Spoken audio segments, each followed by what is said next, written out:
네, 안녕하십니까. 한국사 능력 검정 시험 심화 이론 강의를 진행하고 있습니다. 저희가 지난 시간에 근대 태동기, 조선 후기 상황이 되는 거죠. 조선 후기 정치사까지 마무리가 됐습니다. 대외 관계 부분이 마지막 부분이었었습니다만은, 자, 이 시간에는 정치 이후에 이제 경제, 사회, 문화사 순으로해서 살펴보기로 하겠습니다. 가지고 계신 교재는 372쪽입니다. 조선 후기 근대 태동기 경제사 파트가 되겠습니다.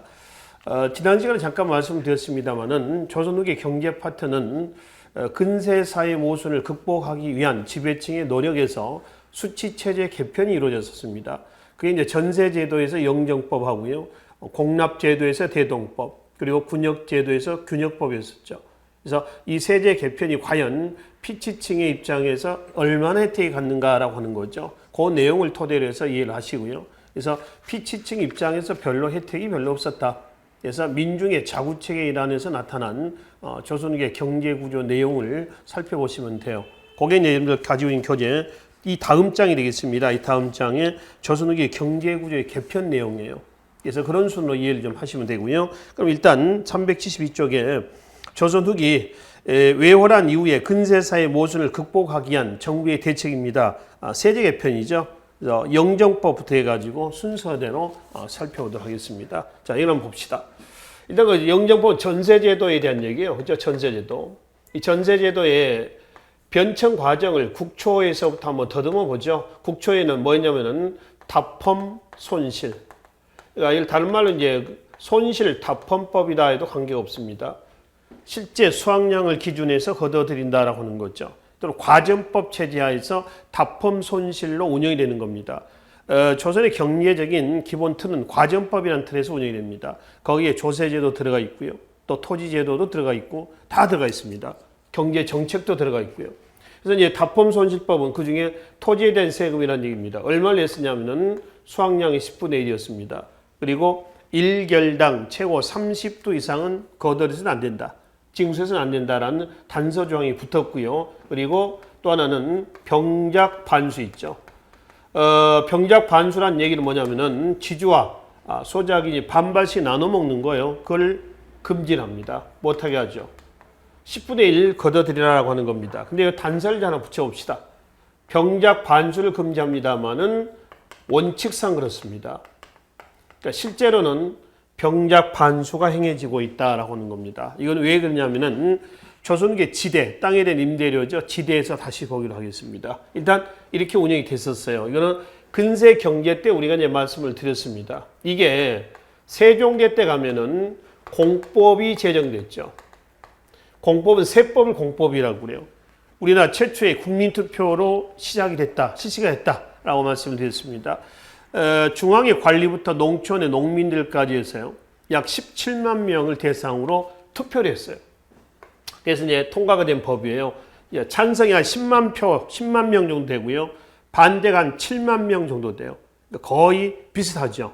그래서 이제 통과가 된 법인데 이 세법에 의하면 전제 상종소라는 관청을 두고요. 전분, 육등법이 실시가 됩니다. 그 다음에 공법 상종소라는 관청을 두고요. 연분, 부등법이 실시가 되죠. 자, 여기서 이제 전분 육등법은 땅을 나눈다는 겁니다. 몇 개 등급으로? 6등급으로 나눈다는 거죠. 전분 육등법의 기준은 뭐냐 그러면은 토질이에요, 토질. 토지를 기준해 가지고 1등전에서 6등전으로 나눈 겁니다.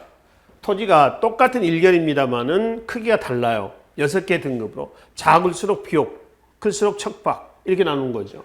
이게 전분 육등법이에요. 전분입니다. 토지를 나눈다. 전분. 6개 등으로 나눈다는 거죠. 그럼 세금은 어떻게 거두느냐 했더니 연분 1년을 기준해 가지고 9개 등급으로 나눈다는 겁니다. 그 기준은 풍흉입니다. 이 풍흉을 기준해 가지고 최하 4두에서 최고 20두까지.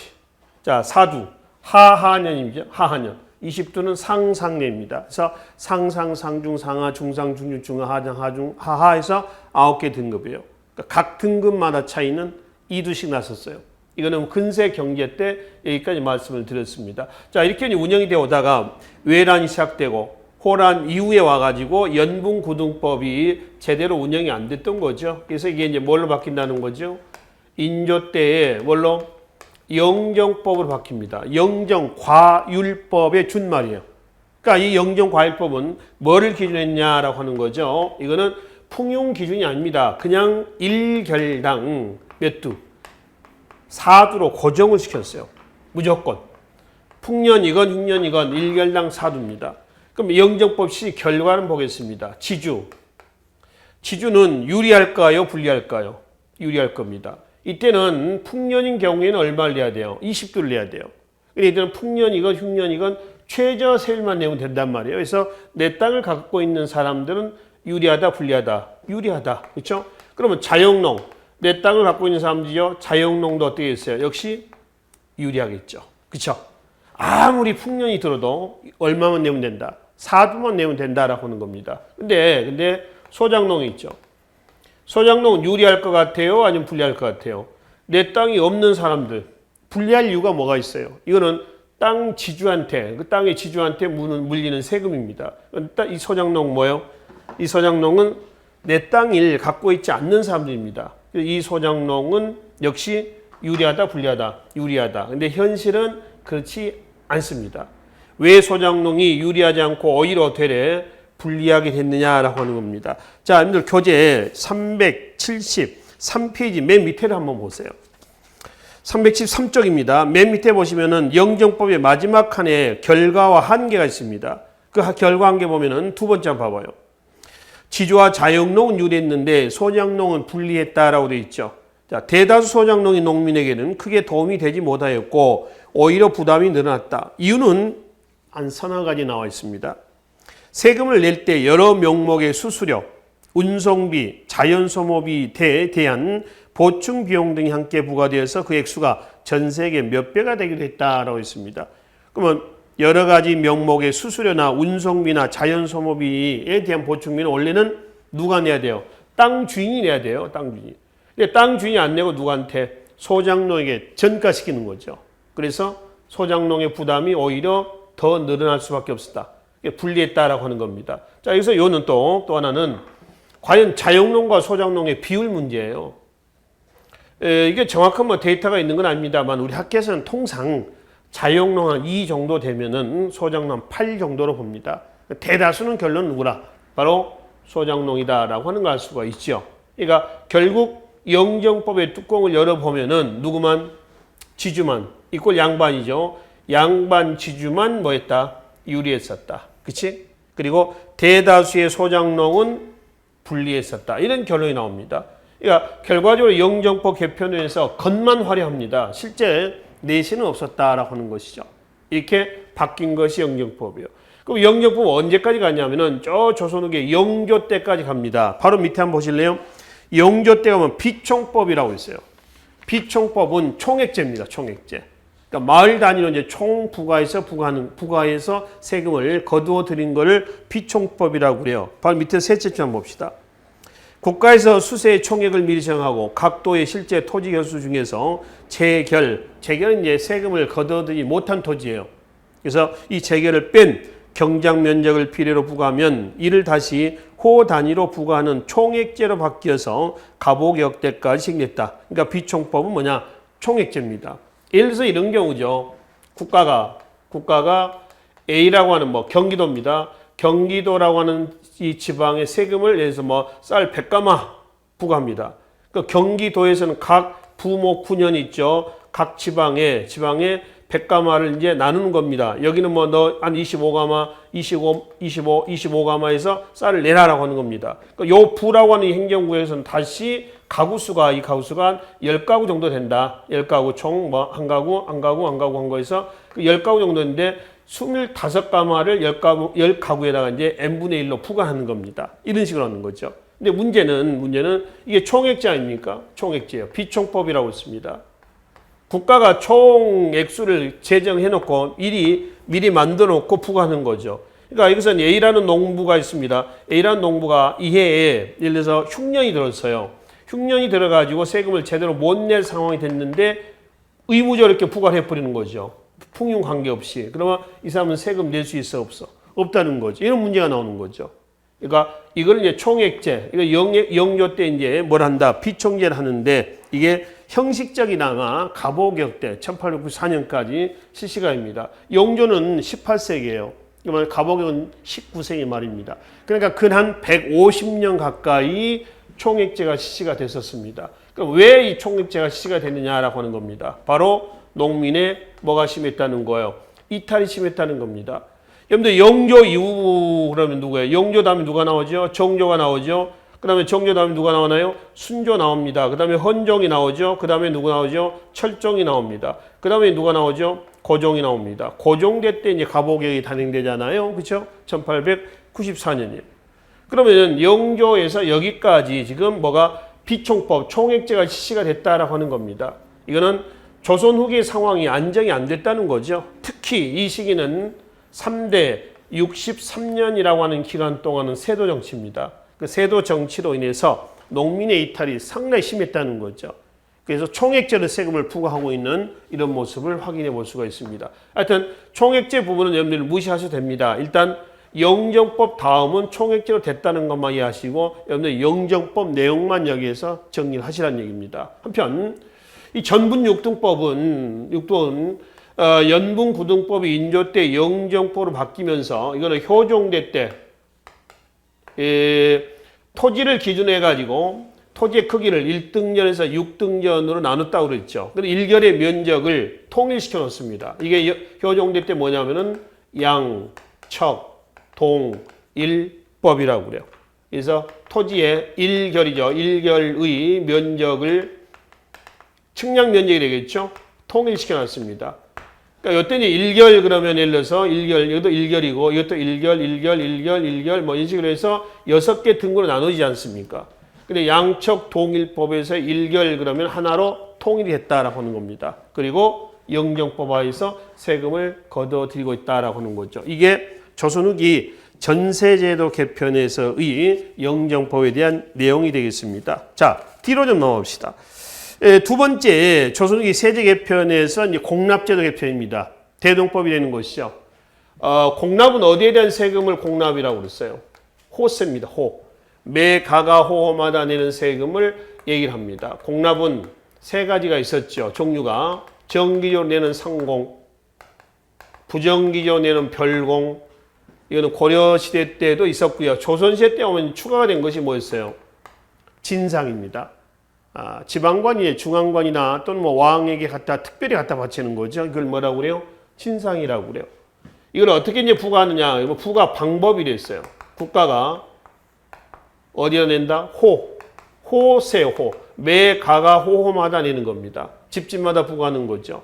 상공과 별공과 진상을. 근데 부과하는 과정에서 여러 가지 문제점이 나오는 겁니다. 그 문제점이 서너 가지 폐단으로 나왔었죠. 여기에 우리가 이제 근세 경제 때 이미 말씀을 드렸습니다만은 그거를 한번 교재에서 한번 살펴봅시다.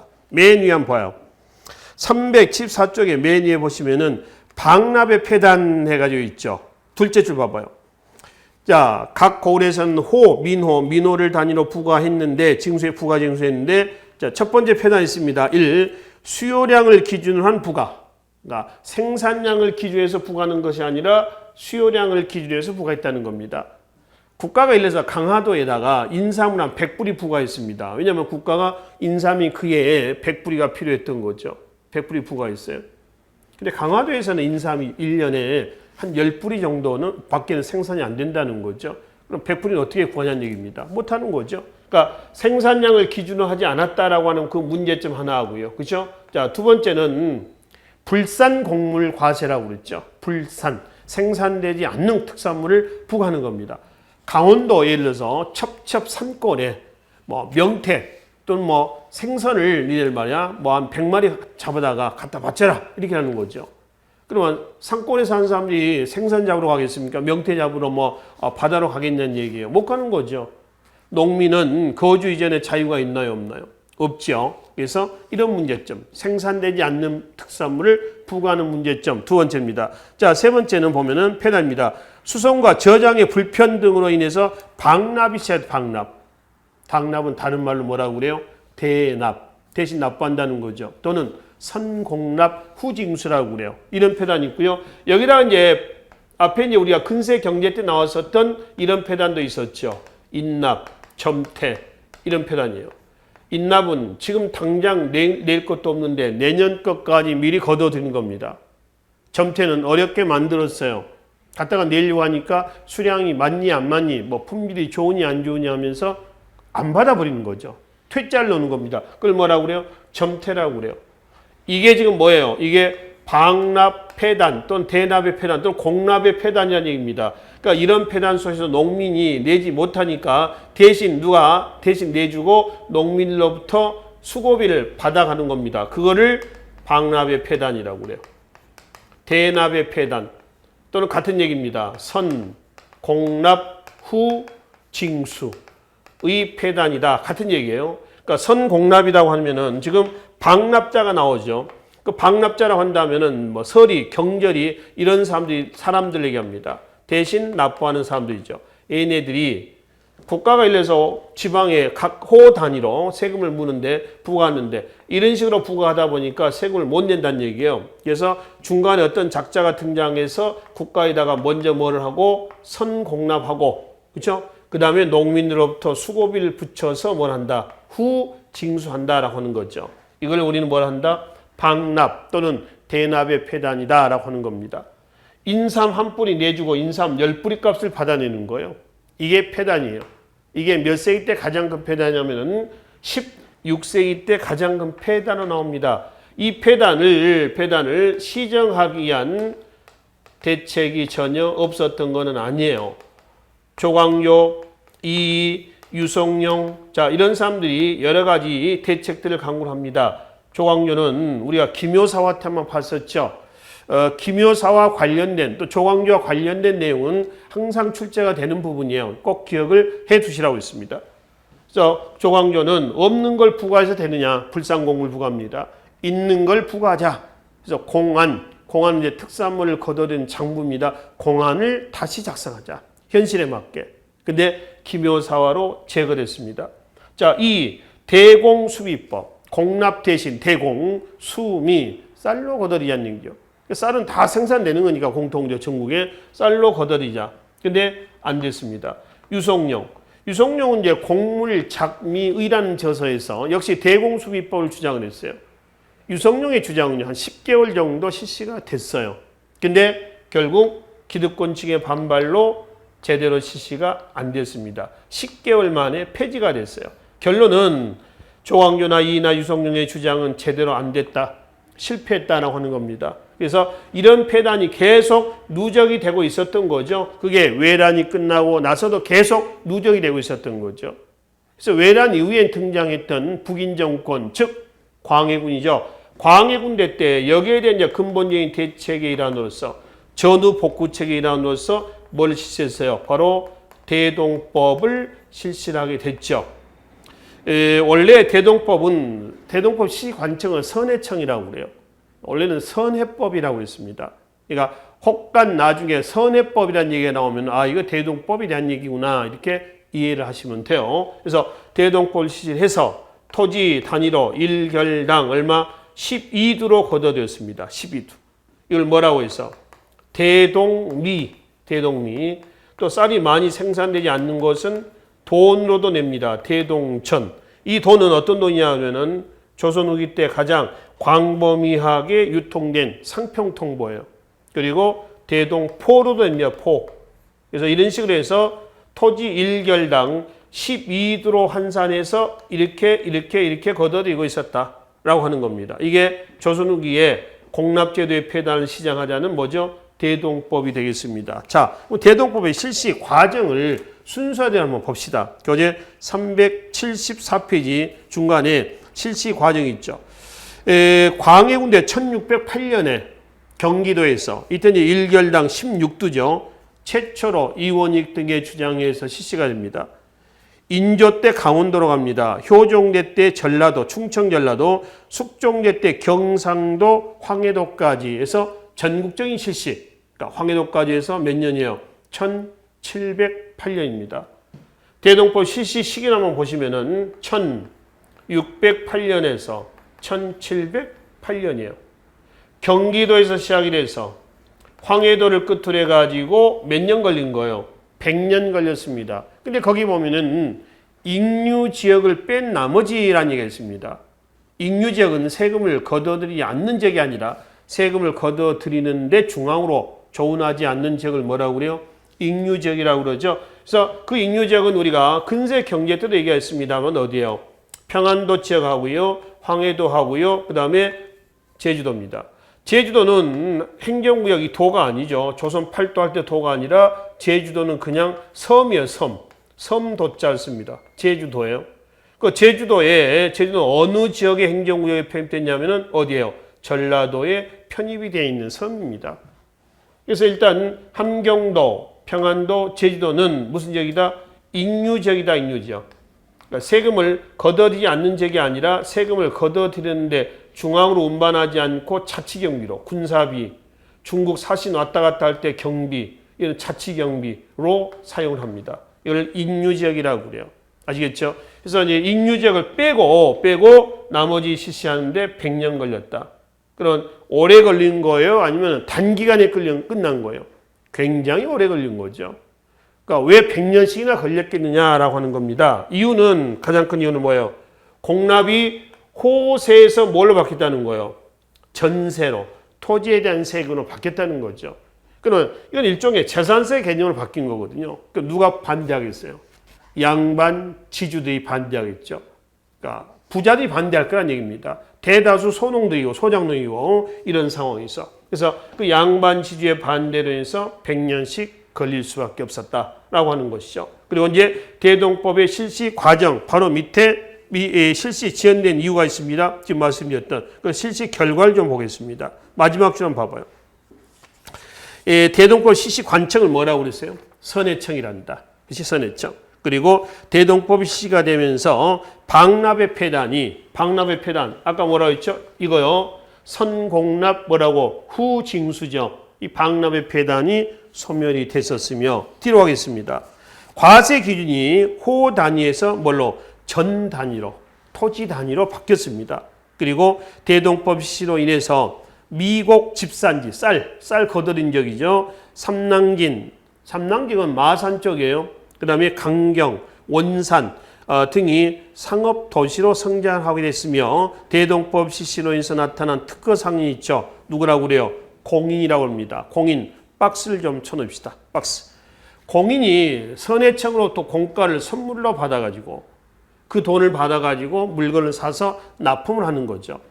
그 100원을 받아가지고 인삼 10뿌리를 사서 내는 겁니다. 예를 들면은 그럼 100원을 받았으면 인삼 10뿌리를 100원 가지고 사겠습니까? 그렇지는 않겠죠. 최소한 싼 곳에 가서 품질도 좋고 싼 곳에 가서 물건을 살 거란 얘기예요. 그래서 80원, 70원 주고 사서 뭐 20원, 30원씩 축적을 할 겁니다. 그래서 그 돈을 가지고 나중에 공인이 대규모 매점 매석 상인으로 성장하죠. 그 대규모 매점 매석 상인을 뭐라고 그래요? 도고라고 그래요. 도고. 도고는 다른 말로 뭐라냐면 물주라고도 합니다. 물주. 좀 물주다. 물주는 요즘도 뭐 우리가 물주라는 얘기를 씁니다. 그렇죠? 뭐 친구들끼리 모여서 야 오늘 너 뭐 네가 물주다. 밥 좀 사라. 뭐 술 좀 사라 이러죠. 그 물주예요. 그러니까 돈 많은 놈들이에요. 물주. 도고가 바로 그 물주가 되는 겁니다. 그래서 도고의 등장은 조선 후기에 신분제 도고에도 영향을 줍니다. 즉 중소상인들은 어떻게 했어요? 올라가겠죠. 대규모의 매점 매석 상인들을 얘기한다라고 하는 겁니다. 근데 도고는 말이죠. 꼭 공인에서만 성장한 건 아닙니다. 나중에 따로 보겠지만은 조선 후기에 사상들이 굉장히 성장해요. 관장제에서 뭘로 바뀌면서 사장제로 바뀌면서 그래서 뭐 개성의 송상, 부산 동네의 내상, 평양의 유상, 의주의 만상, 뭐 경강상인 얘네들도 부를 축적을 해가지고 죄다 뭘로 성장한다고? 바로 도고로 성장한다. 그래서 저거는 조선 후기 상인계층의 분화, 이른바 신분제 변동에도 영향을 줬다라고 얘기를 하는 것이죠. 그렇죠? 그래서 바로 밑에 공인에 대한 설명은 그렇게 이제 보시면 되겠습니다. 한편 여섯 번째 대동법 실시 결과를 좀 보세요. 이 화폐경제 발달 얘기 있습니다. 상품 화폐경제가 발달했다. 이때 화폐는 뭐다?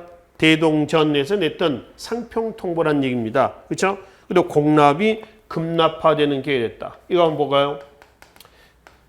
공납을, 특산물을 금으로 납부한다라는 얘기 아니라 금은 뭐예요? 돈을 얘기합니다. 현찰로 내는, 급납하는 현상이 나오게 됐다라고 하는 거죠. 그리고 국가 재정도 이전보다는 조금 나아졌다라고 하는 겁니다. 이게 대동법의 실시 결과가 되겠습니다. 여기 잠깐 볼까요? 전세 제도에서 영정법 실시 결과 긍정적인 효과가 나올 것 같았죠. 그렇죠? 근데 결론은 대다수 농민들에게는 별 혜택이 없었다라는 한계가 있었습니다. 대동법도 마찬가지거든요. 대동법 실시로 인해서 없어져야 할 것은 상공과 별공과 진상 중에서 뭐가 없어지냐면 별공과 진상입니다. 왜냐하면 여기 나와 있는 폐단도 있죠. 아까 말씀드렸습니다. 첫 번째 폐단, 두 번째 폐단. 첫 번째 뭐 했었나요? 없는 거 부과하는 거, 또 수요량을 기준으로 부과하는 거, 그 다음에 인납, 점태 이런 폐단이요. 이 폐단이 뭐에 대한 폐단이냐면은 상공과 별공과 진상 중에서 뭔가요? 별공과 진상이 가져다준 폐단이에요. 그럼 대동법 실시로 인해서 뭐가 없어져야 돼요? 별공과 진상이 없어져야 된단 말이에요. 근데 대동법의 뚜껑을 열어보니까 별공과 진상 그대로 남고 이제 잔존하고 뭐가 없어진 거야? 있어도 될 상공이 없어진 거예요. 그러니까 실질적으로 별공과 진상으로 해서 나타난 폐단, 이 폐단은 그대로 살아있는 겁니다. 그렇죠? 이게 폐단이죠. 맨 밑에 한계 첫 번째 그게 현물 징수가 그대로 남았다라고 하는 겁니다. 이 폐단이고요. 두 번째 대동세 해가지고 1결당 얼마 낸다고요? 12도입니다. 이거 땅 주인이 내는 거예요. 지주가. 지주가 내야 할 12도를 지주가 내나요? 안 냅니다. 누구한테 떠넘겨요? 소작인에게 떠넘기는 겁니다. 여기 보세요. 영정법도 마찬가지입니다. 지주가 1결당 4도 내고 아까 수수료, 운송비, 자연소모비에 대한 보충비 있잖아요. 이거 다 땅 주인이 내야 되는데 지주가 안 내고 누가? 지주가 소장농에 떠넘겼잖아요. 그럼 소장농이 이거 법대로 하니까 이거 네가 내는 거 아니냐? 왜 나한테 내 떠넘기냐? 라고 저항하겠습니까? 못하는 거죠. 소장 입장에서 그런 법이라도 있는지 알까요? 아마 몰랐겠죠. 그렇죠? 이 시기 때. 마찬가지거든요. 지주가 내야 할 12도를 누구한테? 소작인에게 전가시키는 거예요. 이런 폐단들 얘기하고 있습니다. 자, 세 번째 한계를 보면 대동법화에서는 1년에 2번 걷어들여요. 봄, 가을. 봄에 거둬린 것은 중앙관청의 경비 사용료로 올려보냅니다. 서울로. 가을에 거둔 건 지방관청의 경비로 쓰게끔 지방관청에다가 축적을 해놔요. 근데 이제 문제가 생겼습니다. 밑에서 넷째 줄 봐봐요. 시간이 지날수록 상납리, 중앙으로 올려보낸 겁니다. 상납리의 비율이 높아지고 유치미의 비율이 낮아져갔다. 그러면 유치미의 비율이 낮아진다는 얘기는 지방관청의 경비가 줄어들고 있다는 거죠. 재정이 안 좋아지고 있다는 겁니다. 그래서 지방 수령과 아전들의 농민 수탈이 다시 가혹해지는, 다시 재현되는 이런 현상이 나왔다라고 하는 거죠. 이게 대동법의 한계, 실시의 결과 한계가 되었습니다. 그러니까 영정법과 똑같이 대동법도 겉만 사실은 화려한 거예요. 겉만. 실제로 민생에는 특히 그렇게 기여를 하지는 못했다라고 하는 한계를 가지고 있다라고 하는 겁니다. 아시겠죠? 자, 그럼 이제 마지막 세제 개편에서 군역제도 개편이 있습니다. 이 군역은 이제 대동법으로의 개편 얘기합니다. 대동법 이전에 군역제도의 폐단을 야기했던 것이 우리가 중종대 때의 조선 근세 정치의 통치제도에서 군역제도에서 말씀을 드렸죠. 이 부분은 중종대에 뭐가 있었어요? 군적 수포제가 있었어요. 군적을 만들고 군적의 등재가 되면은 포를 걷어들인다라고 하는 겁니다. 얼마를 걷냐면은 1년에 2피를 걷어들였었죠. 그렇죠? 근데 군적을 만들 때 군한테 양반들이 관권과 결탁을 해서 군적에서 이름을 빼버렸어요. 그러니까 이름을 빼버림으로 해서 양반들은 군역을 물어 안 물어? 이거 안 문다는 얘기입니다. 문제는 안 문 것까지는 좋은데 그거를 상민들에게 덤태기 씌우는 거죠.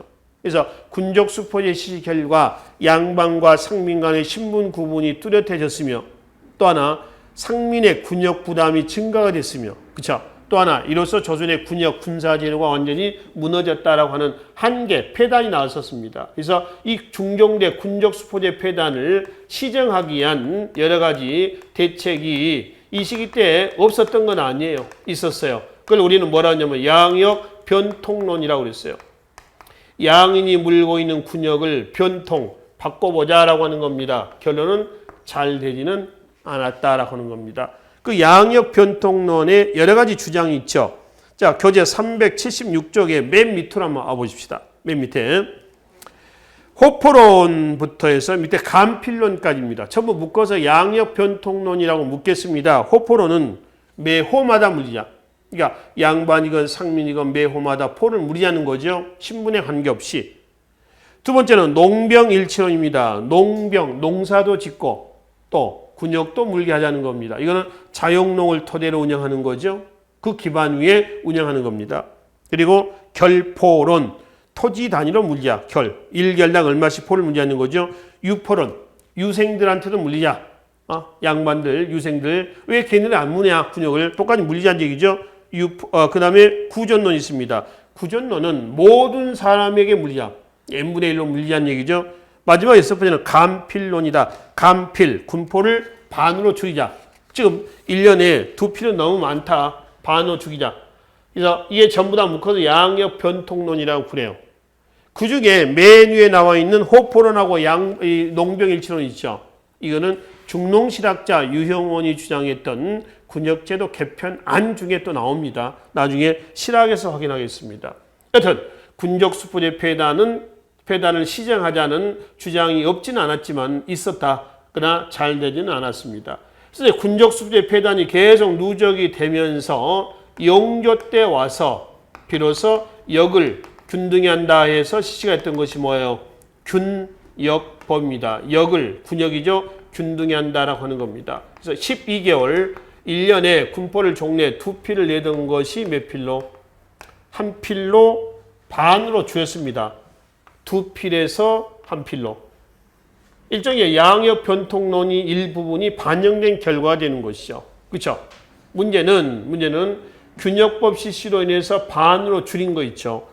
반감된 군포는 어떻게 충당했느냐라고 하는 겁니다. 반감된 군포는 어떻게 충당했겠느냐라고 하는 거죠. 자, 그걸 먼저 좀 보고 넘어갑시다. 교재 377쪽에 맨 위에 한번 봅시다. 균역법 내용이 나와 있습니다. 그 재정보충에서 한 5째 줄 한번 봐봐요. 지주한테는 1결당 쌀 2두씩 뭐라 해서? 결작이라 해서 냅니다. 결작. 그 다음에 선무군간포 있죠. 일부 상류층에게 선무군간포, 그러니까 선무군간은 명예직입니다. 야, 너 일로 와. 너 선무군간 해라. 감투를 하나 씌워주는 거죠. 그리고 너 찬조금 좀 내라. 해서 얼마를 거둬들이고 있어요? 지금 군포 한 필 1년입니다. 12개월마다. 그럼 마지막에 잡세가 있죠. 어장세, 염전세, 선박세. 원래는 이거 각 궁궐로 들어간 세금이에요. 근데 균역법 실시 관청으로 이 세금이 들어가게 됩니다. 보충하게 되는 거죠. 균역법 실시 관청을 뭐라고 그래요? 균역청이라고 그래요. 균역청. 대동법 실시 관청을 뭐라고 그랬죠? 선해청. 이렇게 일합니다. 그래서 반감된 군포는 그렇게 해서 충당을 하고 있다. 결작, 선무군간포, 각종 어염, 상세, 균역청에서 징수하고 있었다라고 하는 겁니다. 근데 문제는 결작과 그 다음에 이제 선무군간포 있죠. 양반 지주들이 내야 됐던 세금이에요. 근데 양반 지주들이 결작, 선무군간포를 지네들이 내지 않고 역시 누구한테? 농민에게 전가를 시킵니다. 떠넘긴다는 거예요.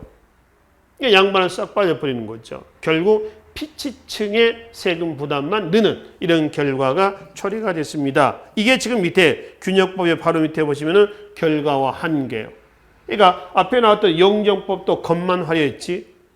대동법도 겉만 화려합니다. 실제로 농민에게 제대로 된 혜택이 가지를 못했다는 거예요. 균역법도 마찬가지가 됩니다. 이게 조선후기 수치체제 개편이에요. 누가 한 건가요? 국가가. 자, 정리해 봅시다. 근세사의 모순을 극복하기 위한 경제적 대책으로서 누가요? 국가가 뭘 했다고? 수치제도를 개편하는 겁니다. 수치제 개편의 방향을 보니까 대체로 전세화되고 있다는 점. 세금이 전세화됐다. 그리고 급납화되고 있었다. 이런 특징들을 가지고 있습니다. 급납화. 전세화됐다는 얘기는 무슨 얘기야? 토지에 대한 세금으로 바뀌었다는 얘기죠. 재산세로 바뀌었다는 겁니다.